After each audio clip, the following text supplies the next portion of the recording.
Welcome to our channel. నమస్కారం. ఇటీవల BRS MLC Dasoju Shravan మాట్లాడుతూ కాగ్నిజెంట్ హైదరాబాద్ నుండి తరలి వెళ్ళిపోతూ ఉంది విశాఖపట్నానికి. నారా లోకేష్ గారు తీసుకువెళ్ళిపోతున్నాడు. లోకేష్ గారిలో ఉన్నదేంటి, రేవంత్ రెడ్డిలో లేనిదేంటి అంటూ ఆయన తెలంగాణ ప్రభుత్వాన్ని ప్రశ్నించాడు. కాగ్నిజెంట్ ఎందుకు వెళ్ళిపోతూ ఉంది, ఇక్కడ నుంచి వెళ్ళిపోతూ ఉందా, కొత్త ప్రాజెక్ట్ అక్కడ వస్తూ ఉందా, తెలుసుకునే ప్రయత్నం చేద్దాం. విశ్లేషించడానికి మనతో పాటు ఉన్నారు ప్రముఖ ఆర్థిక రాజకీయ సామాజిక విశ్లేషకులు గట్టిపాటి శ్యాంప్రసాద్ గారు. వారిని అడిగి మనం విశేషాలు తెలుసుకుందాం.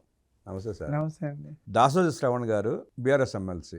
కాగ్నిజెంట్ ఆల్రెడీ హైదరాబాద్లో 5 బ్రాంచ్లు ఉన్నాయి. ఇక్కడ నడుస్తూ ఉంది. 15,000 మంది ఎంప్లాయీస్ ఉన్నారు, పని చేసుకుంటున్నారు. కొత్త బ్రాంచ్ని విశాఖపట్నంలో స్టార్ట్ చేద్దామనే ఉద్దేశంతో వాళ్ళు ప్రపోజల్ ఏదో పెట్టారు. అక్కడ గవర్నమెంట్ శాంక్షన్ చేసింది. అక్కడ మొదలు పెడతా ఉంది కాగ్నిజెంట్.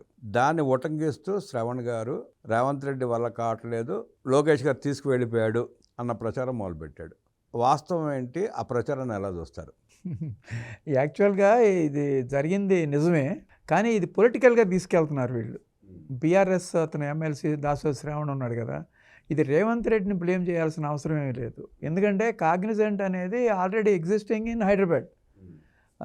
అది హైటెక్ సిటీలో ఉంది, కోకాపేటలో ఉంది, ఫైనాన్షియల్ డిస్ట్రిక్ట్లో ఉంది, 4-5 బ్రాంచ్లు ఉన్నాయి ఇక్కడ. కాకపోతే ఏంటంటే ఆదిబట్ల ఒక సెజ్, నానక్రామగూడలో ఒక సెజ్లో వాళ్ళ ప్రపోజల్స్ని విరమించుకున్నారు. హైదరాబాద్లో ఆల్రెడీ ఎస్టాబ్లిష్ అయ్యి ఉంది, పెద్ద కంపెనీ కదా. కానీ ఎందుకనో ఈ సెజ్ల నుంచి విరమించుకుని వైజాగ్లోకి వెళ్తున్నారు అనమాట. వైజాగ్లో లోకేష్ ఇన్వైటెడ్ దెమ్. అది ఆల్రెడీ వర్కింగ్ ఇన్ వైజాగ్. వైజాగ్లోకి వెళ్ళి కూడా 4-5 నెలలు అయింది. అక్కడ 1000 మంది ఎంప్లాయీస్ పనిచేస్తున్నారు వైజాగ్లో కాగ్నిజెంట్లో. Cognizant working already in rented బిల్డింగ్లో. ఆల్రెడీ టీసీఎస్ కూడా రెంటెడ్ బిల్డింగ్లో వర్క్ అవుతుంది వైజాగ్లో. నేను రీసెంట్గా విజిట్ చేసా కూడా. దాంట్లో ఇంకా మెయిన్ పాయింట్ ఏంటంటే ఆంధ్రప్రదేశ్, విభజిత ఆంధ్రప్రదేశ్లో ఇండస్ట్రీస్ లాస్ట్ 5 ఇయర్స్లో 19 to 24లో విధ్వంసానికి గురయ్యి ఒక్క ఇండస్ట్రీ కూడా ఆంధ్రప్రదేశ్కి రాకపోగా వైజాగ్లో ఉన్న కొన్ని ఇండస్ట్రీస్ వెళ్ళిపోయినాయి. ఆంధ్రప్రదేశ్లో అమర్ రాజా లాంటి ఇండస్ట్రీ వెళ్ళిపోయింది, ఏది ఎక్స్పాన్షన్ పార్ట్. అలాగే కియా యాన్సరీస్ వెళ్ళిపోయినాయి, చాలా ఇంపార్టెంట్ ఇండస్ట్రీస్.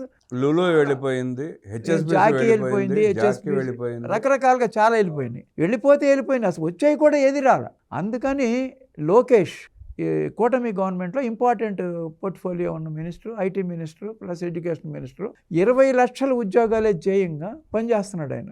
ఎక్కడెక్కడ కంపెనీలు ప్రపంచంలో ఉన్న top most companies in different fields, ఒకేపు ఎలక్ట్రానిక్స్, ఒకేపు ఐటీ, ఒకేపు రాకెట్స్, ఒకేపు సెమీ కండక్టర్స్, ఒకేపు రెన్యూవబుల్ ఎనర్జీ, రకరకాల ఒకేపు డేటా సెంటర్స్, అన్ని రకాల ఇండస్ట్రీస్ హెడ్స్తోనూ ప్రపంచంలో ఉన్న అన్ని కంట్రీస్ తిరిగి వాళ్ళని కన్విన్స్ చేసి తీసుకొస్తున్నాడు. దాంట్లో భాగంగా వైజాగ్లో ఐటీ ఇండస్ట్రీ డెవలప్ చేయడానికి వాళ్ళు ప్లాన్ చేశారు.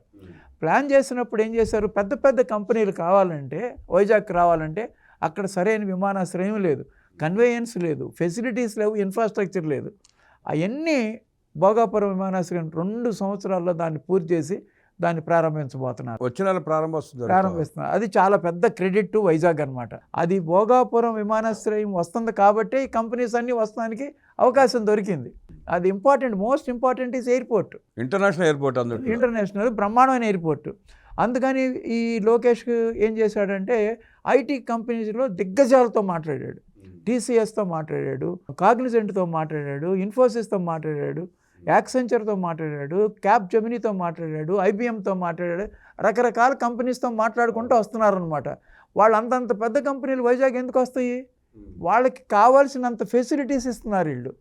Speed of doing business, immediate యాక్షన్లోకి వెళ్తున్నారు. సింగిల్ విండో సిస్టమ్ అండ్ మొత్తం వాళ్ళకి ఏం కావాలంటే అది ఇమీడియట్గా అరేంజ్ చేస్తున్నారు అనమాట. ప్లస్ వాళ్ళకి ల్యాండ్ కావాలి, 22 ఎకరాలు ఇచ్చారు ఇన్ఫోసిస్కి, 22 ఎకరాలు కాగ్నిజెంట్కి ఇచ్చారు, 22 ఎకరాలు టీసీఎస్కి ఇచ్చారు. ఫ్రీ ఆఫ్ కాస్ట్ అంటే 99 రూపాయలకి ఇచ్చారనమాట. నామినల్ కాస్ట్ ఉండాలి కాబట్టి. దాని మీద బోల్డ్ ఎలిగేషన్స్ తీసుకొచ్చి కోర్టుకు వెళ్ళారు. కోర్టు కూడా మొట్టికాయలేసింది. ఎందుకంటే ఏదైనా పెద్ద కంపెనీ రావాలంటే వైజాగ్ లాంటి నగరాలకి ఇన్ఫ్రాస్ట్రక్చర్ కావాలి, ఏదైనా ఫెసిలిటీస్ ఎక్స్ట్రా చూపించాలి మనం హైదరాబాద్ కంటేనో లేకపోతే అదర్ సిటీస్ కంటేనో. మరి ఇక్కడ ల్యాండ్ ఫ్రీగా ఇస్తున్నారు, ఇంకా అదర్ బెనిఫిట్స్ కూడా చాలా ఇస్తున్నారు. అందుకని టీసీఎస్ లాంటి కంపెనీని తీసుకురాగలిగారు. టీసీఎస్ చంద్రశేఖర్ గారితో ఆయన లోకేష్ పర్సనల్గా మాట్లాడి తీసుకొచ్చాడు. అది అట్లాగే టాటా పవర్ కూడా లోకేష్ తీసుకొచ్చాడు. డేటా సెంటర్స్ కూడా అడ్వాంటేజ్ ఉందంటారా కంపెనీస్ అన్నిటికీ? అంటే అది ఒక ఎకో సిస్టమ్ డెవలప్ అవుతుందండి. ఇప్పుడు డేటా సిస్టమ్స్ మాట్లాడుతున్నారు కదా, ఇప్పుడు ఫస్ట్ కాగ్నిజెంట్ అయిన తర్వాత డేటా సెంటర్కి వెళ్దాం. ఇప్పుడు కాగ్నిజెంట్ యాక్చువల్గా 8,000 ఎంప్లాయీస్తో అగ్రిమెంట్ ఎంఓయూ కుదుర్చుకున్నారు. అది ఇనాగరేషన్ కూడా చంద్రబాబు నాయుడు గారు వెళ్ళారు.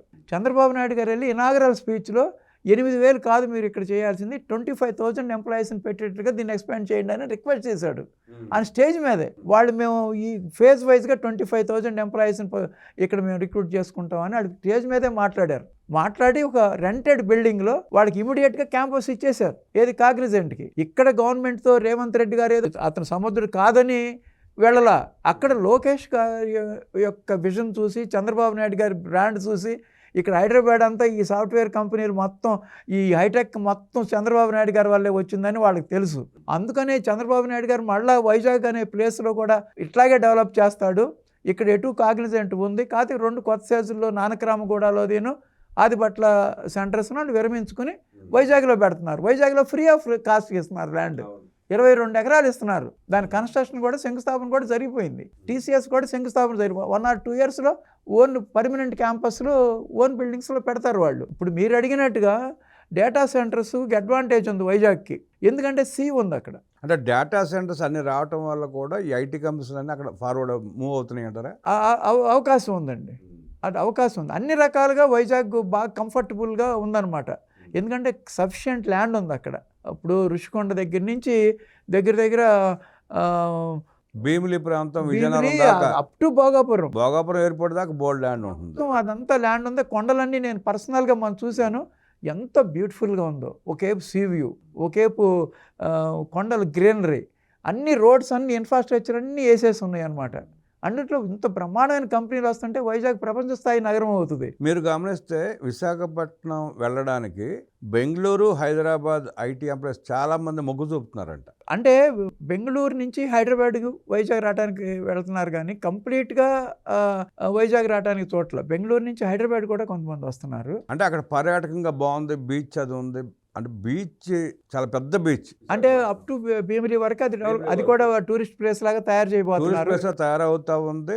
రిక్రియేషన్ ఇక్కడ జంగిల్ అయిపోయింది, కాంక్రీట్ జంగిల్ అయిపోయింది. అక్కడికి వెళ్తే ఎంటర్టైన్మెంట్ ఉంటుంది, రిక్రియేషన్ ఉంటుంది, ప్లస్ ఎంప్లాయ్మెంట్ బాగానే ఉంటుంది, ప్లస్ ఇంటర్నేషనల్ ఎయిర్పోర్ట్ ఉంది, ప్లస్ అది cosmopolitan city, education centre, Andhra university ఉంది, రకరకాలుగా ఎడ్యుకేషన్ ఇది ఉందన్నమాట.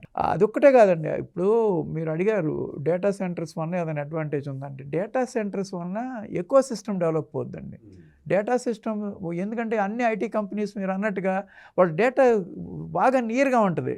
ఇప్పుడు మైక్రోసాఫ్ట్ ఉందండి. మైక్రోసాఫ్ట్ హైదరాబాద్లో వరల్డ్లో సిఆర్టీల తర్వాత హైదరాబాదే ఫస్ట్ పెట్టారు. ఇప్పుడు డేటా సెంటర్ కూడా హైదరాబాద్లో పెట్టారు. ఆ డేటా సెంటర్కి అండర్ సీ కేబుల్ మచిలీపట్నానికి వస్తుంది సింగపూర్ నుంచి. వాళ్ళు అండర్ సీ కేబుల్ ఒక కంపెనీ తీసుకుంది ఇప్పుడు మైక్రోసాఫ్ట్, కేవలం మైక్రోసాఫ్ట్ కోసం. మచిలీపట్నం వస్తుంది, Singapore to Machilipatnam under see cable వేస్తున్నారు. ఎందుకంటే హైదరాబాద్కి సీ లేదు, అన్నిటికంటే దగ్గర మచిలీపట్నం. అందుకని ఆ సీ కేబుల్ ఉపయోగించుకోబోతున్నారు మైక్రోసాఫ్ట్ డేటా సెంటర్ హైదరాబాద్లో కూడా మన అమెజాన్ వాళ్ళు డేటా సెంటర్ పెడుతున్నారు. అది హైదరాబాద్లో కూడా డేటా సెంటర్స్ పోల్డ్ వస్తున్నాయి అనమాట. వైజాగ్లో ఏంటంటే దానికి మోస్ట్ కన్వీనియంట్ ప్లేస్ ఏంటంటే సీ, అండర్ సీ కేబుల్ వస్తుంది. ఇప్పుడు 1,30,000 కోట్లు పెడుతున్నారు గూగుల్ డేటా సెంటర్. దాంట్లో మేజర్ పార్ట్ గూగుల్ ఉంటుంది, ఆ కన్స్ట్రక్షన్ పార్ట్ అదానికి ఇచ్చారు. అట్లాగే ఎయిర్టెల్కి ఇచ్చారు అండర్ సీ కేబుల్. మూడు కంపెనీలకు ఇచ్చేసారనమాట. రిలయన్స్ కూడా వస్తుంది, రిలయన్స్ 1,00,000 కోట్లు పెట్టి వస్తుంది, బ్రూక్ఫీల్డ్ వస్తుంది, అదానీ వస్తున్నాడు, అదానీ కూడా డేటా సెంటర్ పెట్టబోతున్నారు. ఇంకా 5-6 కంపెనీలు రాబోతున్నాయి అనమాట. అట్లా డేటా సెంటర్స్ అన్నీ వస్తాం వల్ల చాలామందిలో ఏంటంటే అంతంత ఇన్వెస్ట్మెంట్ పెడుతున్నారు, దానికి ఎనర్జీ చాలా అవుతుంది, వాటర్ సిస్టమ్ కావాలి, పొల్యూషన్ వస్తుంది, ఎందుకు అందర్ కంట్రీస్ వద్దనుకుంటే మనం ఎందుకు తీసుకొస్తున్నాం అనుకుంటున్నారు. కానీ ఎకో సిస్టమ్ కోసం తీసుకొస్తున్నారు. వాళ్ళు చెప్పింది కరెక్టే. ఇప్పుడు కుప్పానికి జస్ట్ 1,000 కోట్ల ఇన్వెస్ట్మెంట్తో 17,000 మంది ఎంప్లాయ్మెంట్ వస్తుంది. ఏది ఆదిదాస్ షూస్. ఇక్కడ 1,30,000 కోట్ల ఇన్వెస్ట్మెంట్ డేటా సెంటర్ గూగుల్. అది ఎఫ్డిఐ ఇండియాలోనే highest foreign direct investment first time అనమాట. అందులో అంత ప్రెస్టీజియస్ కంపెనీ వస్తున్నప్పుడు స్టేట్కి ఆ ఎకో సిస్టమ్ డెవలప్ అవుద్ది. ఆ కంపెనీని బేస్ చేసుకుని మిగతా కంపెనీస్ అన్నీ, దానికి రిలేటెడ్ కంపెనీస్ అన్నీ దాని చుట్టుపక్కల వస్తాయి అన్నమాట. దాంట్లో వచ్చే డైరెక్ట్ ఎంప్లాయ్మెంట్ చాలా తక్కువ, 2,000 నుంచి 3,000, అదే లక్షల్లో ఉండదు అనమాట. అదే ఐటీ కంపెనీ చూడండి, చిన్న ఇన్వెస్ట్మెంట్, టీసీఎస్ 1,500 కోట్ల ఇన్వెస్ట్మెంట్. 1,500 కోట్ల ఇన్వెస్ట్మెంట్కి దగ్గర 10,000 మంది ఎంప్లాయీస్ వస్తున్నారు. అంటే కాగ్నిజెంట్ కూడా అంతే 1500 కోట్లే. చాలా తక్కువ ఇన్వెస్ట్మెంట్తో ఐటీలో ఎక్కువ ఎంప్లాయ్మెంట్ వస్తుంది అనమాట. డేటా సెంటర్స్లో అంత ఎంప్లాయ్మెంట్ తక్కువ వస్తుంది, కానీ ఎకో సిస్టమ్ డెవలప్ అవుతుంది. దాని మీద ఇండైరెక్ట్ ఎంప్లాయ్మెంట్ చాలా ఎక్కువ ఉంటుంది అనమాట. అది ఊహకు అందని విషయం. అందరూ దాని మీద క్రిటిసిజం చేస్తున్నారు, కానీ అది కరెక్ట్ కాదనమాట. ఆ ఎకో సిస్టమ్స్ ఇవన్నీ కేవలం ఇది ఒక్క చంద్రబాబు నాయుడు గారి బ్రాండ్ చూసి వస్తున్నారండి. కేవలం ఆయన మీద నమ్మకంతో వస్తున్నారు. మన లోకేష్ యొక్క డైనమిజం చూసి వస్తున్నారు. ఎగ్జిక్యూటివ్ పార్ట్ లోకేష్ తీసుకుంటున్నాడు. ప్రతిదీ స్పీడ్ ఆఫ్ డూయింగ్ బిజినెస్. ఆయన నిన్న కూడా అమర్ రాజా ఫ్యాక్టరీ మహబూబ్ నగర్లో తెలంగాణలో ఓపెన్ అయింది కదా. మరి అంత పెద్ద ప్లాంట్ దగ్గర 10,000 crores ఇన్వెస్ట్మెంట్ అది. మరి చిత్తూరు జిల్లాలో ఉన్న ప్లాంట్ ఎక్స్పాండ్ చేస్తామని అనుకున్నారు, చిత్తూరు జిల్లాలో పెడదామని ఆంధ్రప్రదేశ్లో. కానీ మరి వాళ్ళు పోయిన 2019-24 మధ్యలో ఉన్న వైఎస్ఆర్సీపీ గవర్నమెంట్ వాళ్ళని వెళ్ళిపోండి, మీరు మాకు దండం పెడతాం, మీరు వెళ్ళిపోండి అన్నాడు ఆయన. మీరు స్పీడ్ ఆఫ్ డూయింగ్ బిజినెస్ చూసి చంద్రబాబు నాయుడు గారు బ్రాండింగ్ చూసి వస్తున్నారు, పరిశ్రమలు వస్తున్నాయి, పెద్ద పెద్ద పరిశ్రమలు అంటున్నారు. ఈరోజు సాక్షిలో జగన్మోహన్ రెడ్డి ఉండగా స్పీడ్ ఆఫ్ డూయింగ్ బిజినెస్లో ఏపీ నెంబర్ 1, ఇవాళ బాబు గారు వచ్చినాక ఏపీ నెంబర్ 8 అంటున్నాడు ఆయన. వార్త రాశారు పెద్ద బ్యానర్ ఐటమ్ పెట్టి. ఏది వాస్తవం అంటారు? అంటే మీరు సాక్షి పేపర్ని చూసి నమ్ముతున్నారా వార్తలు? నమ్మంగానే వార్త రాసినప్పుడు ప్రజలు ఎలా చూడాలి, ప్రజలు ఎలా రిసీవ్ చేసుకోవాలి? ఎవరైనా నవ్వుతారండి. ఇంకా ఏం రాశాడంటే అనేక పరిశ్రమలు చంద్రబాబు నాయుడు గారు టార్చర్ పడ్డాక ఇక్కడి నుంచి పారిపోయినాయి అంటున్నాడు. పెట్టుబడులు లక్షల కోట్లు చెప్తారు, అంత అంబక్కు ఒక్క పరిశ్రమ కూడా రాలేదంతవరకు అంటున్నాడు. ఏమండి మళ్ళీ దాని గురించి నేను ఇప్పుడు ఈ టాపిక్ అయిపోయింది అనుకున్నా, మళ్ళీ బిగించేసి చెప్పాల్సి వస్తుంది. ఇప్పుడు నేను చెప్పారు. ఆ వార్తను ఎట్లా చూస్తారంటే హాస్యాస్పదంగా ఉంటుంది అది. ఎందుకంటే ఆర్సెల్ఆర్మిటల్ అనేది the biggest steel company in the country. అంతంత పెద్ద కంపెనీలు వెనకెళ్ళవండి. అది ఆల్రెడీ ఫౌండేషన్ స్టోన్ వేశారు, వర్క్ జరుగుతుందండి. అంటే వాళ్ళు చెప్పేది ఎలా ఉంటే అసలు ఇప్పటి వరకు ఒక్క పరిశ్రమ కూడా రాలేదు, రూపాయి పెట్టుబడి కూడా రాలేదు, ఒక్క ఉద్యోగాన్ని కూడా ఇవ్వలేకపోయారు. ఏది చేసినా జగన్మోహన్ రెడ్డి పరిపాలనలో జరిగినాయి వచ్చిన కంపెనీలన్నీ, ఇవన్నీ అంతా అమ్మకం అంటున్నాడు. ఏమండి ప్రత్యక్షంగా ఇప్పుడు మనం ఇందాటి నుంచి చెప్పుకునేది ఏంటండి, అంటే మనకు కనపడుతుంది, ప్రజలు కనపడుతుంది, రాష్ట్రానికి కనపడుతుంది, దేశానికి కనపడుతుంది. కళ్ళకి గంతలు కట్టుకున్న జగన్మోహన్ రెడ్డికి ఆ పార్టీ నాయకులు మాత్రం కనపడట్లేదు. ఏమంటే HCL టెక్ విజయవాడ వచ్చి ఎక్స్పాండ్ చేసి 5 సంవత్సరాల పాటు అది కామ్గా ఉంది. ఇప్పుడు కూటమి ప్రభుత్వం రాగానే విజయవాడలోనే HCL టెక్ ఇంకో 10,000 మంది ఎంప్లాయ్మెంట్కి ఇస్తానికి రెడీ అవుతున్నారు వాళ్ళు. శివనాడారు HCL టెక్కే, దాని గురించి చెప్పుకోవాలి మనం. TCS ఆల్రెడీ మిలీనియం టవర్స్ మొత్తం బిల్డింగ్ తీసుకుని వైజాగ్లో దాన్ని వర్క్ జరుగుతుంది. వర్క్ అంటే ఆల్రెడీ ఎంప్లాయీస్ దాన్ని ఉన్నారు, దాంట్లో కాగ్నిజెంట్లో ఉన్నారు, ఇన్ఫోసిస్లో ఉన్నారు. అసలు వర్క్ ఐటీ పరిశ్రమలో ఏంటంటే ఇమీడియట్ ఎంప్లాయ్మెంట్ వస్తుంది. దానికి ఏంటంటే ఒక బిల్డింగ్ ఉండి కంప్యూటర్స్ ఉంటే సరిపోద్ది అనమాట. ఇప్పుడు తీసుకొచ్చే ఇండస్ట్రీస్ అన్నీ ఎలాంటివి అంటే, ఇప్పుడు ఆర్సెల్ఆర్మిటల్ స్టీల్ కంపెనీ అండి, అది 3-4 years పడుతుంది దాని కన్స్ట్రక్షన్. టెక్నాలజీ చాలా పెద్ద వ్యవహారం అది. మరి అటువంటి ఎట్లా వస్తాయి? ఇప్పుడు రాయల్ ఎన్ఫీల్డ్ వచ్చింది, రాలేదని చెప్పగలరా? ఏది రాలేదని చెప్తున్నారు వాళ్ళు. మరి చెబుతారండి, ఏదైనా లేదంటారు. అమరావతి కడుతున్నారంటే అదేం లేదు, గ్రాఫిక్స్ అంటారు. నిర్మాణం జరగట్లేదు అంటున్నారు, వేల కోట్ల రూపాయలు అవినీతి జరుగుతుంది అంటున్నారు. రెండు చెప్తున్నారు వాళ్ళే. అవును, అది ఎట్లా కుదురుది? కాంట్రడిక్టరీ అది. ఇప్పుడు అమరావతి కూడా ఏమన్నారు గ్రాఫిక్స్ అన్నారు. ఆ గ్రాఫిక్స్లోనే ఉండి వాళ్ళు పరిపాలించారుగా. గ్రాఫిక్స్లో ఉండి పరిపాలించారు, ఆ గ్రాఫిక్స్లోనే వేల కోట్లు ఖర్చు పెట్టి వేల కోట్లు దోచుకుంటారని కూడా అంటున్నారు. మరి ఎక్కడ ఖర్చు పెడతారో ఏమీ లేని చాట మరి ఎక్కడ ఖర్చు పెడుతున్నారు? అసలు దాని గురించి టైం వేస్ట్ అండి. మీరు చెప్పిన సాక్షి పేపర్లో రాసిన దాని గురించి డిస్కషన్ చక్కగా చేసుకుంటూ వస్తున్నాం. లోకేష్ ఎంతో చక్కగా నీట్గా చేసుకుంటూ వస్తున్నాడు. 24 లక్షల కోట్ల ఇన్వెస్ట్మెంట్స్ వస్తున్నాయి. ఆల్మోస్ట్ శంకుస్థాపనలు. కానీ అసలు ఒక ఇండస్ట్రీ ఆల్రెడీ ప్రొడక్షన్ బిగిన్ చేసి, రెన్యూవబుల్ ఎనర్జీ గుర్తుందా మీకు? SAEL అది రాయలసీమలో ఆల్రెడీ పెట్టిన 11 నెలల్లోనే దాని ప్రొడక్షన్ బిగిన్ అయిపోయింది. ఇప్పుడు ఆల్రెడీ టాటా పవర్ కానీ, మీకు రెన్యూ ఎనర్జీ కానీ, సోలార్ యూనిట్స్ అన్నీ ఎంత ఫాస్ట్గా నడుస్తున్నాయి. అసలు ఏ ఇండస్ట్రీ పెట్టలేదండి, నాకు అర్థం కావట్లేదు. కెరీర్ ఎయిర్ కానీ ఆల్రెడీ మొదలుపెట్టారు, LG మొదలు పెట్టేశారు, హీరో హోండా మొదలు పెట్టారు, అపోలో టైర్స్ మొదలు పెట్టారు. ఇంకెన్ని చెప్పమంటారా మీకు?